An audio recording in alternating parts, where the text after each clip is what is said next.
Hello there, and welcome to another episode of Mr. Johnson's Math Class. In this episode, we are going to begin our lesson and our unit on transformations. So this is your introduction to transformations. By the end of this lesson, you should be able to recognize the difference between a translation, reflection, rotation, and dilation. All four of those are transformations.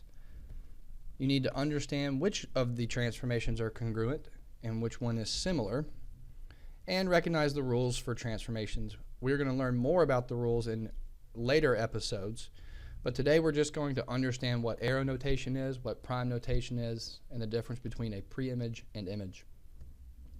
So first, let's take a look at the coordinate plane, and if we had a figure on the coordinate plane and it just slid, so if it just moved down and over, this is called a translation. You can think of a translation as a slide. And a translation is any movement along a line or lines without turning. So a translation is congruent, and the reason this is congruent is because this figure doesn't change size or shape even though it slides. Now sometimes it may only slide up or down, sometimes it may only slide left or right, sometimes it does both. And these are considered a translation, so it's being translated from its original to its new. So this is an example of a rotation. So if we have a figure and it turns about the coordinate plane, that is a rotation. So a rotation is just turning. So if we were to pick a point on the coordinate plane and our rotations are going to turn about the origin, it is possible to have a rotation that doesn't move about the origin. Ours will turn about the origin, so that is our turning point. And a rotation forms a congruent transformation because this figure does not change size or shape. Even though it changes location and even though it's turned, it's still congruent. And rotations can go clockwise or counterclockwise, and they go 90, 180, or 270 degrees. If you go 360, you're back where you started. And we're going to learn in later episodes some neat shortcuts for where really we only need two of these. Our next example that we're going to look at is a reflection.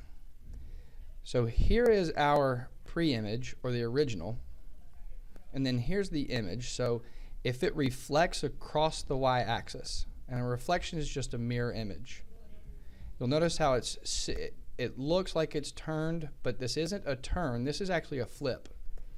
It can also reflect across the x-axis, and a reflection is going to put it the same distance from each axis. It's just going to flip it, so the coordinates are going to look a little different. The image is going to look a little different, but it creates a mirror image. And a reflection is also congruent because these are the same size and shape. Even though it's in a new location, it still has the same angle measures. It is still the same size and shape, so these are congruent. And a reflection can go vertically or horizontally. It is possible to have it reflect across a specific line, and we'll learn more about that later. Right now, it's just important for you to understand that a reflection is a flip across a specific line. Now let's look at a dilation. So if we have an original figure and we increase its size, if it gets larger, or if it gets smaller, an enlargement is a dilation. A reduction is a dilation. So a dilation is an enlargement or reduction of the original figure. A dilation always uses a scale factor, meaning it's always multiplied, and we represent it with the letter K. A dilation is similar. These are not congruent. And it's similar because they are a different size. Now they're the same shape and same angle measures, however the size will be different, so they are not congruent, they are similar, and that's important to understand. We will learn more about that later, but right now you just need to understand that a dilation is the only transformation that is similar, not congruent. So here you have an example of a pre-image. So what you see in blue here is the pre-image. And I know it's the pre-image because it doesn't have the little apostrophes up here, and these are prime notation. So what you see in blue is the original figure. This is the pre-image. The image is in green, and this is the result of a transformation. The prime notation that you see here is written as A prime and B prime and C prime. And prime notation is used to show you which figure has been transformed. So which figure is the result of a transformation. If it doesn't have prime notation, it's original. If it has prime notation, that's new, or the image.